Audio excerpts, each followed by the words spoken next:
Good morning everyone, class 10 science और आपका chapter second acid and base.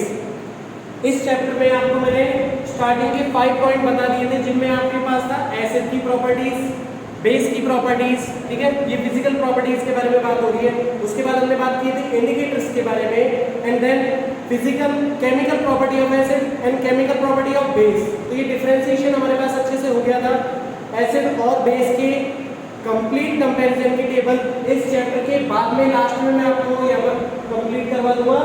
तो आज हम पॉइंट 6 से स्टार्ट करते हैं जो है यूनिवर्सल इंडिकेटर। ओके, इस यूनिवर्सल इंडिकेटर के बारे में जब हम बात करेंगे तो यूनिवर्सल इंडिकेटर क्या होता है। आपने देखा कुछ इंडिकेटर ऐसे होते हैं जो एसिड के बारे में बताते हैं, सिर्फ एसिड में कलर डिनोट करते हैं। कुछ ऐसे इंडिकेटर होते हैं जो सिर्फ बेस के बारे में बताते हैं, एसिड के साथ रिएक्ट नहीं करते। कुछ इंडिकेटर ऐसे होते हैं जिनमें कुछ एसिड जो हैवी अमाउंट के हैं वो काम में आ सकते हैं। तो यहाँ पर ये यूनिवर्सल इंडिकेटर बनाया जाता है जिसके अंदर क्या होता है कि ये सभी लगभग सभी सॉल्यूशन के बारे में आपको बता सकता है with their potential of hydrogen. हाँ, ये आपको सिर्फ और सिर्फ एसिड और बेस के बारे में बताने के अलावा आपको ये भी बताता है कि आपके पास जो सॉल्यूशन है उसकी कंसंट्रेशन क्या है। तो देखिए what is universal indicator. Universal indicator, it is a mixture of several indicators. It shows different color at different concentration of H plus ions in solution. ये क्या होता है? Mixture of several indicator, बहुत सारे इंडिकेटर का mixture है। It shows different color, ये आपको अलग अलग कलर शो करेगा at different concentration of H plus ion. किसी भी सॉल्यूशन में हाइड्रोजन आयन की कंसंट्रेशन कितनी है उसके बेस पर कलर शोज करता है इन सॉल्यूशन। ओके, यहाँ पर मैंने आपके पास ये इस तरीके से डायग्राम बनाया हुआ है, इसको आप देख सकते हैं 0 to 14। बिल्कुल सेंटर में इसकी वैल्यू है 7 जिसे लिखा गया है न्यूट्रल। लेफ्ट साइड वाले एरो के साथ एसिड शो करवा रहे हैं और राइट साइड वाला एरो के साथ बेस शो करवा रहा है। मींस इससे इस साइड पर एसिड है और एरो की डायरेक्शन में चलने पर एसिडिटी इंक्रीज हो रही है। In same way base right side पर है और एरो के साथ आगे चलने पर इसकी बेसिडिटी वो इंक्रीज हो रही है। तो यूनिवर्सल इंडिकेटर बिल्कुल पीएच स्केल की तरह ही होता है। तो ये पीएच स्केल है जिसमें आपको दो तीन चीजें मुझे बतानी है, फिर हम यूनिवर्सल इंडिकेटर के बारे में थोड़ा सा डिस्कस करेंगे। ये जो मैंने ऊपर वाला पोर्शन बनाया है जो लाइन से इस तरीके से कवर किया हुआ है, कह सकते हैं शेडेड पोर्शन है। ये शेडेड पोर्शन शो कर रहा है to the concentration of H plus ions. H plus ion की कंसंट्रेशन इससे शो हो रही है और जो ये खाली ब्लॉक्स बने हुए हैं it is showing the concentration of OH minus ions. तो जैसे जैसे आप इधर से आगे चलते हैं, मैं बात करता हूं 7 की। 7 है न्यूट्रल। 7 से इस तरफ चलने पर आप देखते हैं कि ये ऊपर वाला शेडेड पोर्शन बढ़ रहा है, यानी कि H प्लस आयन की कंसंट्रेशन बढ़ रही है। That is why we said कि यहां पर एसिडिटी भी इंक्रीज हो रही है। इन सेम वे 7 से राइट साइड पर जाने पर ये नीचे वाले ब्लॉक्स का अमाउंट बढ़ रहा है जो ब्लैक बॉक्स है। इन ब्लैक बॉक्स को आपने क्या लिखा है OH माइनस आयन, यानी कि OH माइनस आयन की कंसंट्रेशन बढ़ रही है। और आपने फर्स्ट पॉइंट में और सेकंड पॉइंट में देखा था कि जो एसिड्स होते हैं वो H प्लस आयन देते हैं और बेस OH माइनस आयन देते हैं। तो जहां पर H प्लस होगा वो एसिड और OH माइनस होगा वहां पर बेस। अब यूनिवर्सल इंडिकेटर बिल्कुल इसी तरीके से बना हुआ होता है। इसके अगर डायग्राम के बारे में बात करते हैं तो पेज नंबर 26 पर आपकी एनसीईआरटी की जो बुक्स है उसमें पेज नंबर 26 पर फिगर नंबर 2.7, अगर किसी के पास टेक्स्ट बुक है या हेल्प बुक है तो उसमें फिगर नंबर 2.7 भी होगा। हो सकता है पेज उसमें चेंज हो लेकिन फिगर नंबर 2.7 एग्जैक्ट वे में होगी। आप उसके कंसंट्रेशन को देख सकते हैं। आप डायग्राम में देखिए, यहाँ पर जितना ज्यादा एसिड की पावर होगी यानी कि 0, 1, 2, 3 पर आप देखेंगे डार्क रेड कलर शो होगा। वो रेड कलर लाइट होता जाता है, फिर orange and then this side yellow, फिर लाइट ग्रीन, उसके बाद ग्रीन का डार्क होता जाता है और उसके बाद में यहाँ पर एक कलर बनता है जो कि लगभग पर्पल कलर होता है। उसमें से ब्लू कलर की कंसंट्रेशन बढ़ती जाती है। Means the most acidic form is denoted by dark red color and most basic form is denoted by dark blue color। तो यूनिवर्सल इंडिकेटर पर हर एक लेवल पर कलर भी अलग आपको दिखाई देता है। तो अगर आप कलर की इंटेंसिटी को अच्छे से पहचान पाते हैं, इस स्ट्रिप को किसी सॉल्यूशन में डालते हैं और एक कलर अगर आपको शो होता है तो आप एसिड और बेस तो इजीली बता पाएंगे। ये भी बता पाएंगे कि उस एसिड या उस बेस की जो एग्जैक्ट पीएच वैल्यू है वो क्या है, ठीक है। इसे कहा जाता है यूनिवर्सल इंडिकेटर, इसीलिए इसको उन इंडिकेटर्स के साथ में शो नहीं किया गया जो हमने चैप्टर में पहले पढ़े थे। Next is uses of pH in everyday life. मैंने आपको बताया था साइंस जो होती है आपकी लाइफ से डिनोट बहुत ज्यादा करती है, आपकी जो लाइफ में जितने भी फिनोमेना होते हैं उनको पढ़ना ही साइंस होता है। तो यहाँ पर आप पीएच के बारे में बात करेंगे कि ये जो पीएच है आपके एवरीडे लाइफ में कहां पर काम में आ रहा है। पॉइंट वाइज बात करेंगे। Point number 1, our body works between pH 7 to 7.8। Actually अपन लिखेंगे our body works mostly between pH 7 to 7.8। हमारी जो बॉडी है, बॉडी के अंदर काफी सारी चीजें होती है, बायोकेमिकल प्रोसेस होती है, वो प्रोसेस 7 to 7.8 पर एग्जिस्ट करती है। इसका सबसे बड़ा एग्जांपल क्या होता है कि आपका ब्लड जो होता है, जो पूरी बॉडी में रोटेट कर रहा होता है, उस ब्लड का जो पीएच वैल्यू है that is 7.2 to 7.4। If it extended by 1% और 0.1 वैल्यू ह्यूमन कैन डेड, तो उस इंसान की मौत हो सकती है। सॉरी, तो पीएच वैल्यू 7.2 to 7.4 यहां पर होती है। ओके, तो बॉडी का वर्किंग इस तरीके से होता है। उसके अलावा एक जो कंटेंट होता है वो होता है आपके स्टमक के अंदर, जिसे हम बोलते हैं HCl, हाइड्रोक्लोरिक एसिड, और वो एसिड जिसकी वैल्यू लगभग 1 से लेस होती है। उसके अलावा बॉडी के अंदर बहुत सारे फ्लूइड होते हैं, मोस्टली फ्लूइड आपके 7 to 7.8 के बीच में होंगे उनका पीएच वैल्यू।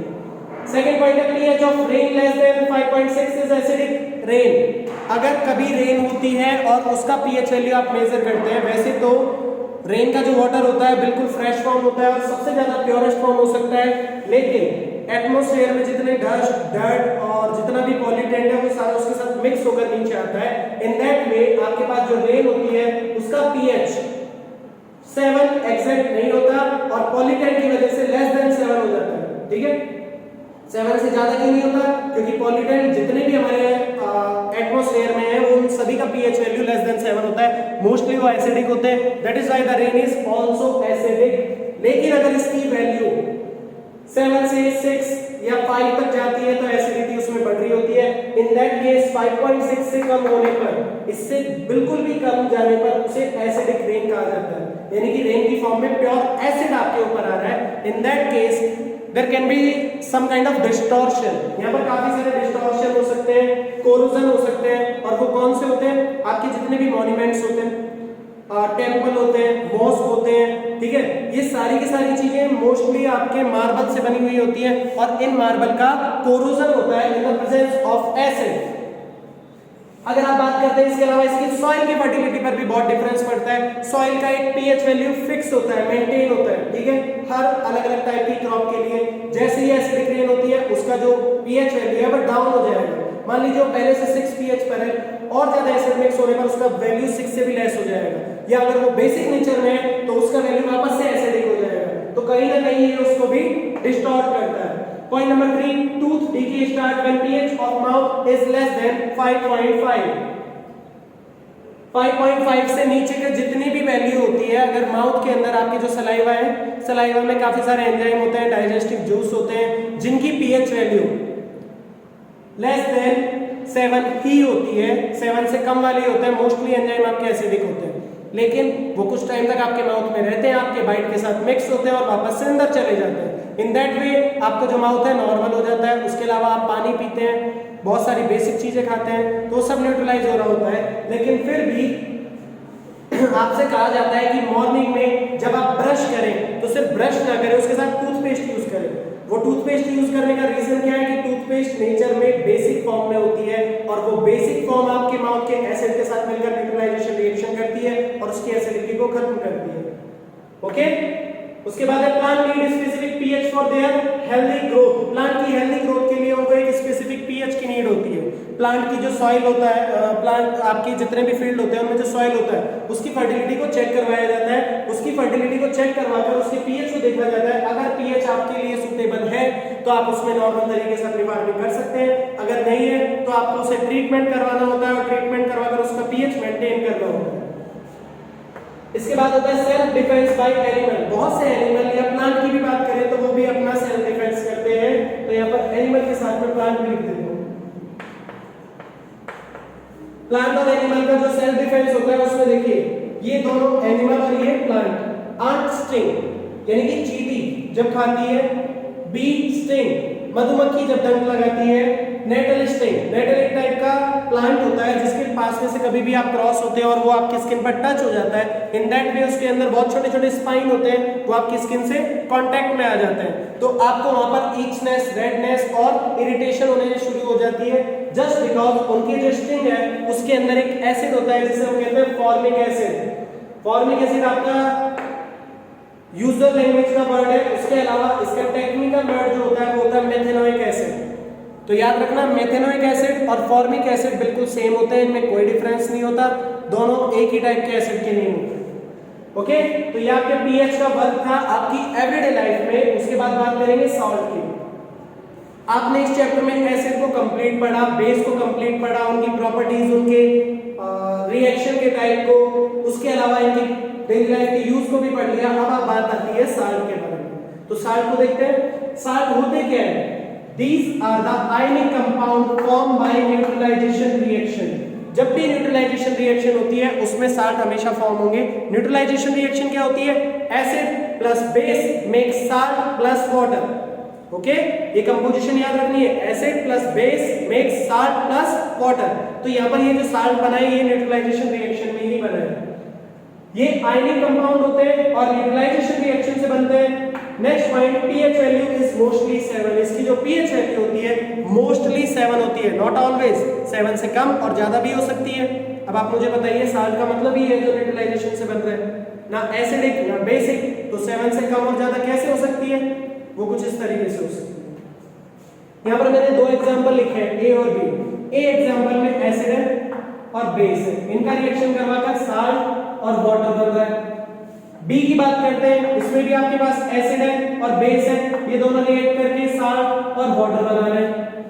ठीक है, acid plus base make salt plus water. But जैसा कि आपको इनकी टेंडेंसी बताई थी, इनका पोटेंशियल के बेसिस पर ये स्ट्रॉन्ग या वीक हो सकते हैं। तो strong acid plus weak base, base का एक लेवल है, एसिड का हाई लेवल है, तो लेवल के अकॉर्डिंग एसिड और बेस रिएक्ट करके न्यूट्रलाइज हो जाते हैं। लेकिन जो एक्स्ट्रा और एक्सेस अमाउंट ऑफ एसिड होता है वो आपके साल्ट के साथ मिक्स हो जाता है। यहाँ पर एसिड के पास एक्स्ट्रा है तो वो एक्स्ट्रा एसिड सॉल्ट के साथ मिक्स होकर एसिडिक हो जाएगा और वाटर आपके पास रहेगा प्योर फॉर्म में। यहाँ पर वीक एसिड है, स्ट्रॉन्ग बेस है, in that way amount of acid which is equal to amount of base neutralize and then nullify, वो खत्म हो जाते हैं और एक्स्ट्रा या एक्सेसिव बेस जो होता है वो सॉल्ट के साथ मिक्स होकर उसे बेसिक बना देता है।